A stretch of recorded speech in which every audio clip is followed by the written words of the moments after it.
A great day in South Carolina. It's a historic day in South Carolina because, first of all, we all were saddened and surprised when Senator DeMint told us that he was not going to continue in the U.S. Senate. But I will tell you, as I've told many people, that the Heritage Foundation is blessed. He will lift them up to an amazing new level. It's a foundation that I have always had great respect for, and they could not have made a more perfect pick. In this decision and process that we went through, there is no replacing Jim DeMint. There is no replacing him. There is no one that can fill his shoes. There is no one that can really carry on that torch. And I think that says a lot about him. I think it says a lot about how he has changed the face of South Carolina in the way that we have a lot to be proud of. But I also think this is a new day. And it is with great pleasure that I am announcing that I am appointing our next U.S. Senator to be Congressman Tim Scott. Hey.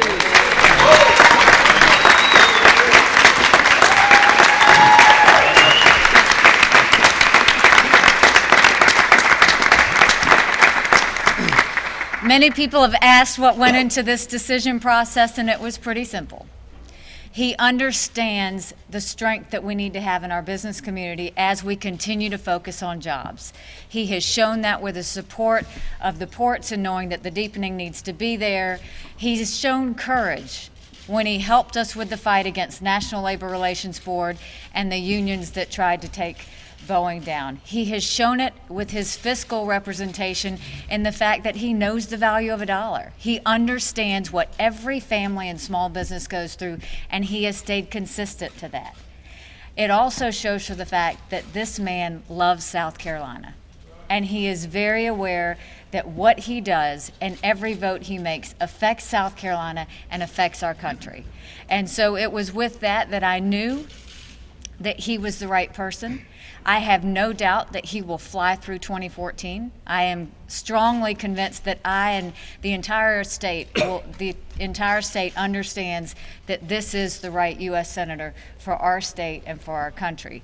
What I will also tell you, and it is very important to me as a minority female, that Congressman Scott earned this seat.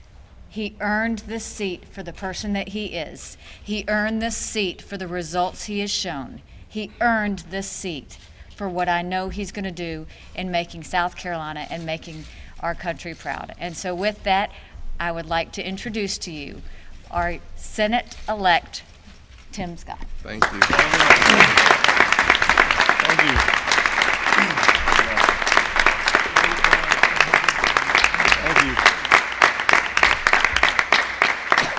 Thank you. Thank y'all very much. Before we get started in this, I was thinking that this is a great day of celebration in many, many ways, but our nation still mourns. And I wanted to take a moment of silence for Newtown, Connecticut. You'll join me, please.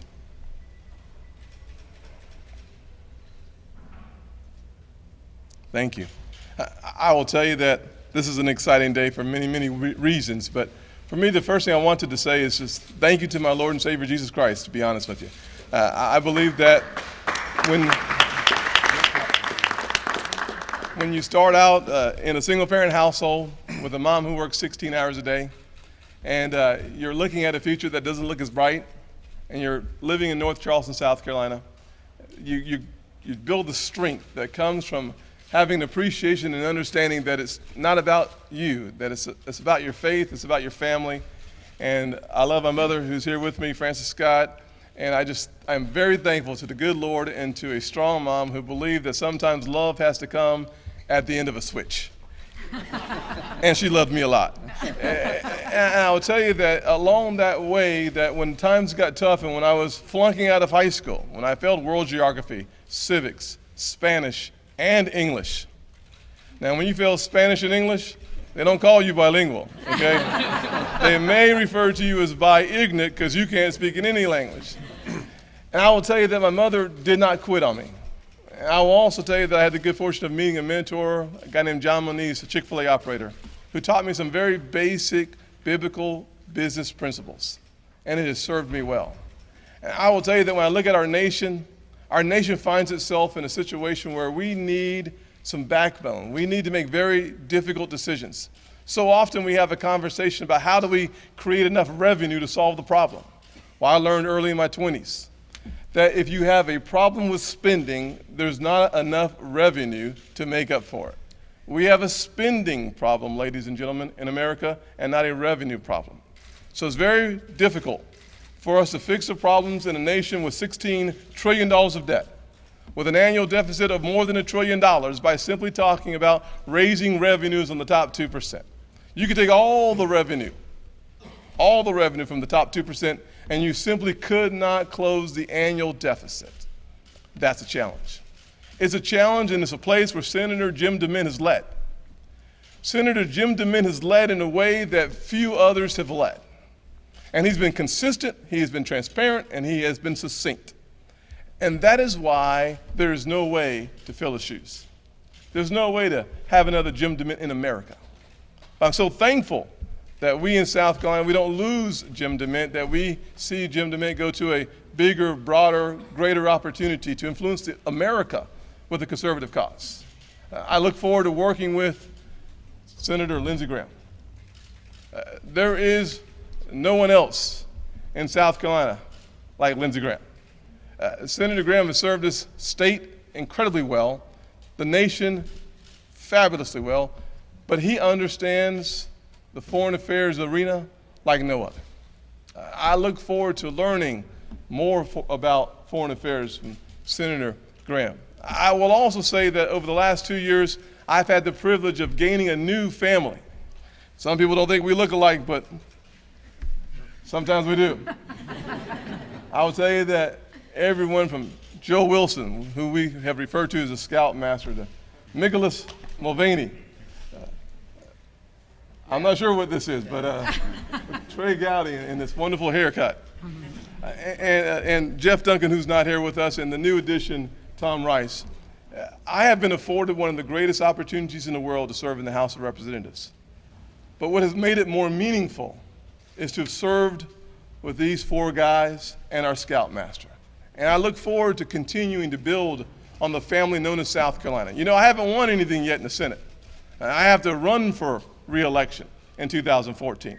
And I look forward to having an opportunity to getting around the state and introducing myself to citizens throughout this great state of South Carolina. I will say this in closing, that the future is incredibly bright for America. We have our challenges, we have things that we have to overcome, but boy, does the future look great in South Carolina. We have done it together, we are better together, and our future will reflect the good opportunities coming to our nation. And let me close with this. I wanted to save the governor to last, because watching her from a distance has been incredible. I can't imagine the daily pressures of governing this great state. I can't imagine the arrows that are thrown her way all the time. But I can see with clarity the conviction and the integrity and the character that you govern with. And South Carolina is better because we have Nikki Haley as our governor. And I look forward to pressing the flesh on economic development issues, having an opportunity to work on making sure that our economy in this state continues to hum like an engine, and get on the team with Nikki Haley to make sure that all of America continues to hear the great things about South Carolina. Thank you very much.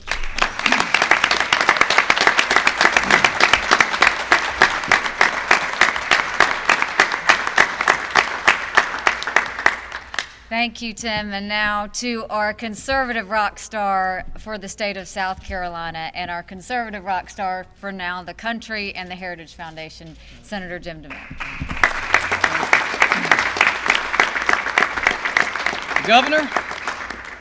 Governor, when you say there'll never be anyone like me in the Senate again, most of Washington says thank goodness. But I'm excited about what's going on today. The only thing, or one of the few things I worried about when I was considering leaving the Senate was who would replace me, because I knew Governor Haley would put someone in this seat that we would all be proud of and would continue to stand for those principles of freedom and opportunity that I've worked on while I was in the Senate. So, Governor, thank you for your faithfulness to our cause and for your good judgment. And Tim, I could not be happier today. And I appreciate the compliments, but I can walk away from the Senate knowing that someone is in this seat that is better than I am, that will carry that voice of opportunity conservatism to the whole country in a way that I couldn't do. I'm going to keep working for that cause, but I can tell you, Tim, you've inspired me since the first time I heard you speak in public, and our country needs those positive, optimistic voices right now to encourage people that there is a way out of this quagmire we're in Washington.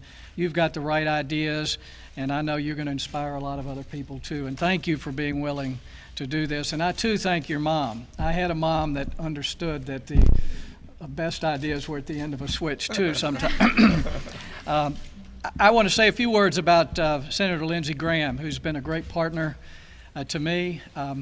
And sometimes he's been the good guy, and sometimes he's been the bad guy, and I've been the good guy, and we've switched around, but we've worked real well together in Washington. And he's a great senator, does a good job on so many different issues. And so I've been proud to serve with him, and I'll continue to work with him from my perch over at the Heritage Foundation. And Tim, I feel the same way you do about our congressional delegation. I could not be prouder of our state for sending folks like this to stand in Washington and fight for the right ideas, and they've certainly done it with a lot of integrity and courage, and wonderful men of character. I greatly appreciate it. It's been the honor and privilege of my life to serve the people of South Carolina in the United States Senate. Debbie and I and my whole family are so thankful for the encouragement and support over the years. Everywhere we go, people just grab my arm and say, "Thanks for fighting, we're praying for you."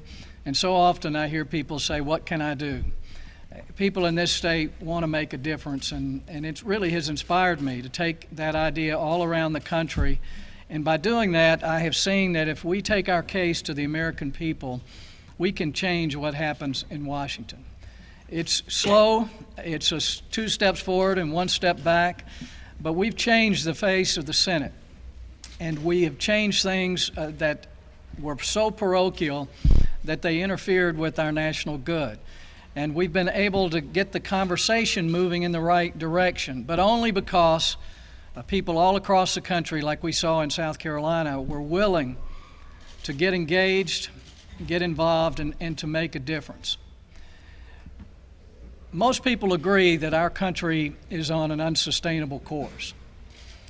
Last week, Governor Mitch Daniel, he said the policies that are already in place will essentially bring our country down, and that the Friends of Freedom all over the country have to be ready with a new infrastructure. The reason I'm leaving the Senate is I believe that this idea of taking a case to the American people is something that I can do much more effectively from the Heritage Foundation, knowing that my seat is filled with someone who's going to continue to take the stands that we need to in the Senate. The Heritage Foundation provided the policies for the Reagan administration and for the Republican Revolution, and continues to develop the best ideas, the ideas that work, and present them all over the country. I've talked to a number of governors since I've made this decision, Rick Perry and Chris Christie and Scott Walker, in addition to Governor Haley. They recognize that what the federal government is doing is likely to end up with some type of meltdown.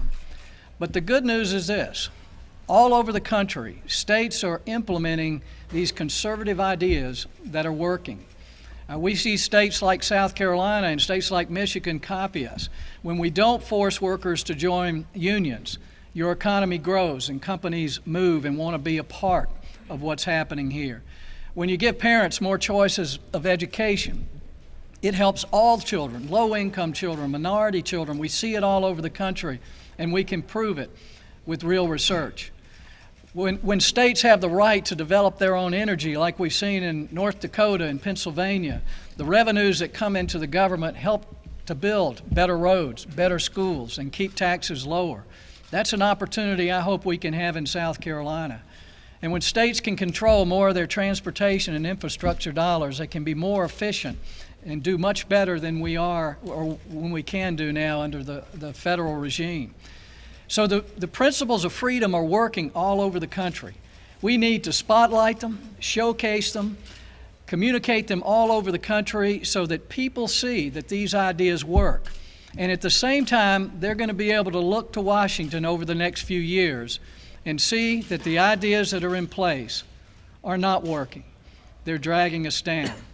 And so when Washington hits a wall, which we know they will, the Friends of Freedom here in South Carolina and all over the country are going to be ready not with political ideas, but with American ideas. Ideas that we know are working and can point to and show that they're working for 100% of Americans.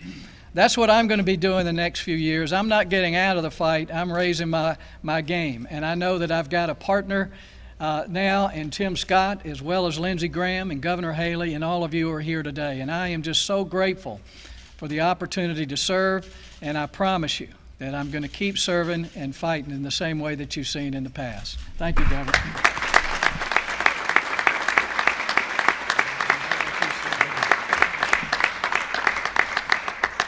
And so I can tell you that one of the things as I travel across the country, everybody always wants to know how in the world we got the best federal delegation in the country. And all I tell them is South Carolina is blessed. We have a great group of legislators that fight every day, that get what we want, and they fight for it. They don't just go along with the pack, they fight for it. And so I am thankful that so many members came here to be supportive of Tim, but I also want to make sure that we have our senior senator speak, who I enjoy working with and who has been there every time I've called him, Senator Lindsey Graham. Thank you, Lauren. Thank you very much. Well, Tim, if you add up all the courses that we flunked together, people would begin to understand how the government works.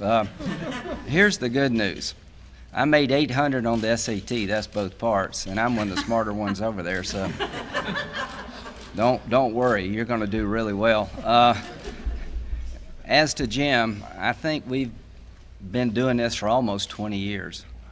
And if there's ever a contest for marrying over your head, Jim might win that for sure. Debbie is, I really enjoy your family. You've got 4 great kids and grandkids coming almost every month, it seems like. But Debbie has been a great partner to you and a great friend to me, and I want to acknowledge her, and I think her life is going to have some stability I hadn't had before. But you started your career as a very much excited, motivated, strong but quiet voice. And some people ask me, what happened to Jim? Let me tell you what happened to Jim. Jim felt that the country is not going to change without somebody making it change. So is that a sense of frustration that you had to do things sometimes almost by yourself? And I'm here to tell you change things, and we appreciate the hell out of it. Your leaving the Senate is going to be tough. It's going to be together we were able to put South Carolina on the map, sometimes whether we wanted to or not.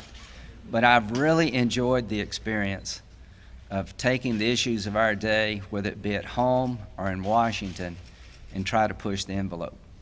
So when you leave, Jim, I want you to realize that all of us understand, particularly over the last 4 years, you took the road less traveled in Washington, and it is not your nature to be the only voice. And the fact that you were willing to do it shows me how much you care about our country, our state, and you will be someone who will be listened to because of what you've done for the last 4 years. And we're better off for it. I will miss you. Governor Haley, it's like picking a judge. You know, you make 100 ingrates, one ingrate and 100 people mad at you. Filling this seat had to be tough. Just look at the people she could have chosen from. We have a really deep bench in South Carolina. People in government and out of government. You chose wisely. If these walls could talk, what would they say? Just think of the conversations that's happened in this building during the history of our state. I can't help but say the obvious. Yes, you did earn everything that comes your way, Tim, but this is a day that's been long in the making in South Carolina, and I'm very proud to see it come. Now, about Tim, the pay's the same. Miss Scott, I can only imagine how you feel today. All of that work and effort and apparently some whipping. I was so good I never got whipped. That's not true either. But Miss Scott, I just want to say that we acknowledge what you've done. And there are so many people like you in this state and this nation. And I'm sure that Tim counts his blessings every day to have the family and friends that he's had. As to our delegation, if you don't have a keychain, you will by the end of the day. Joe is the dean of the House delegation, and I've never met anyone who enjoys his job more. I mean, you can't go anywhere without Joe, and being there with a smile on his face. He and Roxanne have raised 4 great boys, all in the military, and the men and women in uniform have no stronger friend than Joe Wilson, and we know that and we appreciate it. Mick, you're going to be the next Paul Ryan.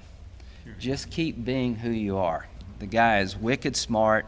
He's a problem solver, but he is going to advance the conservative cause on the fiscal side, and watch this guy. He will be the next Paul Ryan. Trey, you're on bread almost as much as I am, which is pretty impressive. Trey comes from the most conservative part of the state. He can throw a punch, but he does it in a way that his colleagues on both sides of the aisle respect him.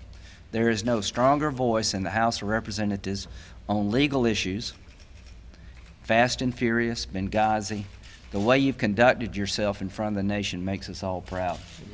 Jeff couldn't be here, but he has passed legislation that would make this nation energy independent. That's pretty impressive for somebody who's been in the House for 1 term and newly elected. Tom, you bring to the table problem solving. You're chairman of the county council. You understand your district has got a lot of opportunity. You're the cash cow for the state. All of us are going to Myrtle Beach one day. That's the American dreams, to go to Myrtle Beach. And he brings height to the delegation. So welcome, Tim. The only advice I can give you is that you got here by being Tim Scott, not Lindsey Graham, not Jim DeMint. Just keep being Tim Scott. And that will be good for our state. You have a unique opportunity for the conservative cause. You have unique burdens. And I want to help you where I can. And anything my office can do to help you get started, we will do. But the only advice I can give you is just keep being the good person you are. And the thing about Tim, not only is he good at being a congressman, he'll be a great senator, he's a better person than he is a politician. And I think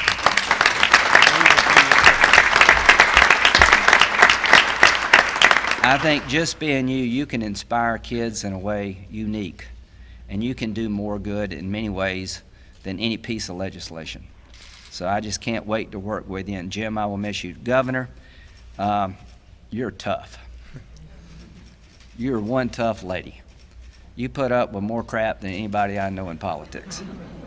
And I just want to be that blunt about it. I want to help you because you are very enthusiastic about selling this state. I've been around for a while now. I've never seen anybody work harder to put our state on the map in terms of business.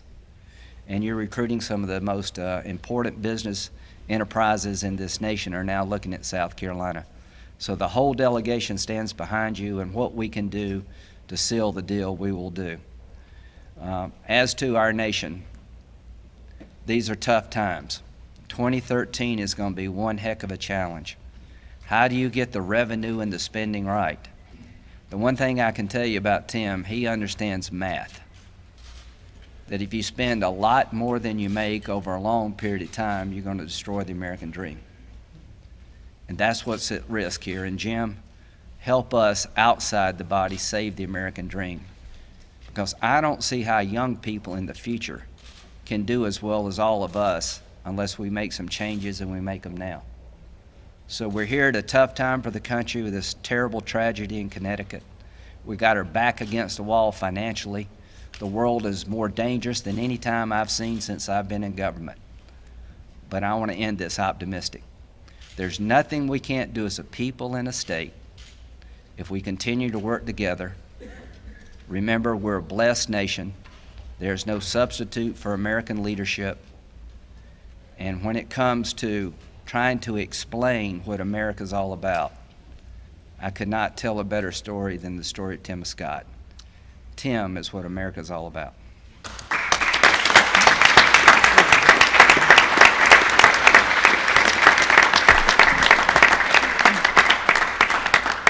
So as you can tell, I am one proud governor, and I think we are going to be one proud state today. I want to thank everybody here, but certainly I know with all of our friends with all of these cameras, you have questions, and so we can open it up to anyone here on what you have. Governor, could you speak to the impact this appointment would have on the Republican effort to try to present a more diversified face to the American public? You know, the one thing that the Republican Party needs to understand is the answer to winning elections is never about the messenger. It's never about what the messenger looks like. It is about the message. And that is what needs to be understood by our party, is that the message of what we believe in letting the market work, in the fact that we need to be fiscally conservative, in the fact that you can't continue to raise the debt over and over again and think something's going to fix it, and the fact that you have to make sure that you are creating pro-business environments.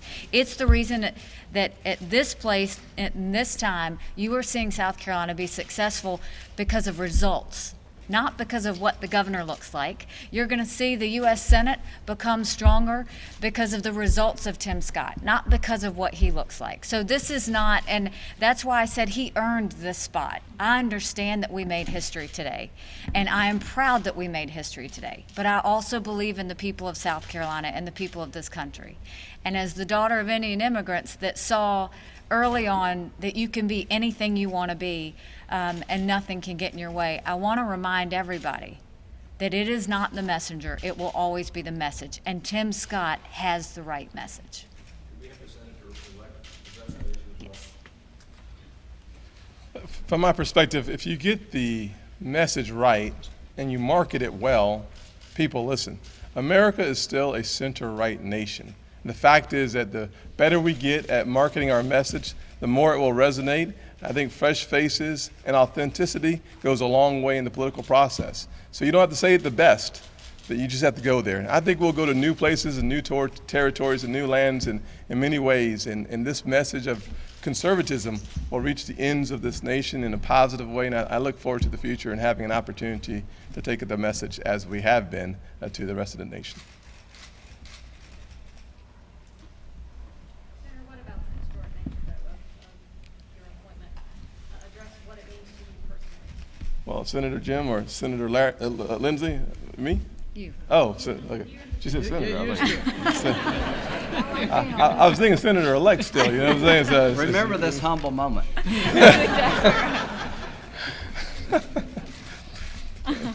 Say that one more question. What does it mean to you personally, this being such a historic nature? I think what it means to me personally is that 18 years ago, the citizens of Charleston County, countywide, gave me an opportunity to represent them based on values and issues.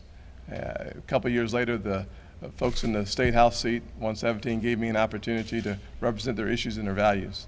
A few years ago, the First District gave me an opportunity to represent their issues and their values. And what I've not ever really heard on the campaign trail was, beside the fact that you're black or because you're black, here's what we want to do.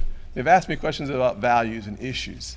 And that's an amazing thing. I think it speaks to the evolution of South Carolina and of our nation. It speaks to the heart of the good people in our nation and specifically of our state. And I would say this, more importantly than the complexion that I have, I think back to growing up in that single-parent household. Now, I'd love to speak to the single moms out there and say, don't give up on your kids. It may get tough, it may be challenging, but all things are truly possible in this nation. And I was speaking with Jim Clyburn, another part of the family here. I was talking to Jim Clyburn on Thursday, and he said, what do you think? I was like, I don't know what to think. And we sat there for a few minutes and just chatted. And I will tell you that when it comes to things that are specific to South Carolina, our delegation works incredibly well as a team. Senator Scott, you received a lot of support publicly in this election. Will you get involved in the selection of your successor? Not if I'm smart. Senator Scott, you had said when you ran for Congress you were going to do 4 terms and out. If you are elected to the Senate, is there a term limit you have for yourself in the Senate? I haven't had enough time to think about Senate term limits, but I do believe in term limits still. I worked on it in the State House. I guaranteed it in the U.S. House, and I will certainly have a certain number of terms. If you start in the middle, where do you go from there? But I think 12 to 14 years from this point is a good place, a good number. I think 2 terms, full terms would be fantastic. But I better win the first one, or the second one doesn't really matter much. When do you actually get sworn in? My understanding is January the 3rd. Senator, you of course already had some experience in Washington. How is now your position as a senator? Is that going to be any kind of change? Or what are you thinking you can accomplish now that you're a senator, with especially such issues such as the fiscal cliff and things like that? Well, I think the first thing that I'll recognize is that as South Carolina becomes the tire capital of the country, I'm glad, because I'll be putting more miles on my tires going across this state, because now I have 2 years to represent the entire state and get reelected by 2014. One of the things I hope that we work on from the Senate will be the same thing that I worked on in the House, which is when you look at the problems of our country, they are simply spending problems primarily. We cannot address from Congress many of the issues and challenges that really affect Americans. That's something that starts at home. The things that we can affect in Congress, and Congress including the Senate, is a spending trajectory. Where are we going as a nation? When you're borrowing 42 cents on the dollar to spend it, you're probably on the wrong track. When you have a $16 trillion debt, you're probably on the wrong track. When your entitlement reform is so far removed from the conversation, when spending reform is so far removed from the conversation, you're definitely on the wrong track. If we are to continue to grow our economy, we're going to have to look at pro-growth principles and make sure that that is what undergirds the future of America. And that's why you've heard so much conversation about raising taxes. You raise taxes on the top 2%, and you almost overnight, in the first 12 months, eliminate about 700,000 new jobs. You tack that on top of the regulatory reform, you're talking another 800,000 jobs lost in America. So that's 1.5 million more Americans out of work on top of 23 million Americans. That's not the right direction. So my objective would start with the conversation of tax reform and spending control. Scott, the Tea Party hatred position statement this morning, essentially endorsing your nomination. How closely do you identify with the Tea Party? Do you consider yourself a member? I would think that most Americans are members of the Tea Party principally. If you believe in limited government, if you believe in lower taxes, if you believe in keeping the government out of your pockets, if you believe in free markets, those are the basic tenets of the Tea Party. I would hope that we all believe in that. Is that a yes? That would be a decisive yes. You said that there were a lot of things you have in common with Senator DeMint. Where are some issues that maybe you differ a little bit with how you might be a different kind of senator than Senator DeMint? Well, we look at his scorecard with the Heritage Action. He was a 98, and I was closing in on an A. I think it was around a 90. I guess there were a couple of votes that separated us. The Exim Bank may be one of the ones that are the more well-known votes. Other than that, I'm not quite sure where we disagree. I would think philosophically we're on the same page, and hopefully we'll continue to work together. I look forward to hearing more from the senator as president of the Heritage Action. Last question. Senator Scott, what do you think John Moniz would say to that? That's a great question. You know, I think if John Moniz was here today with me, he would say, Tim, don't forget, it's not about going up in life. It's about moving forward. And we define that differently. Some see the the Senate as a move up, and I certainly do as well in a way. But I'm hoping that the message that the good Lord's placed in my heart gets a shot and a leap forward, that we'll have an opportunity to let the message of real hope and opportunity resonate in places where it hasn't been before. And so I hope what John would say to me is celebrate for about 24 hours and get back to work. Thank y'all very much. Thank y'all very much.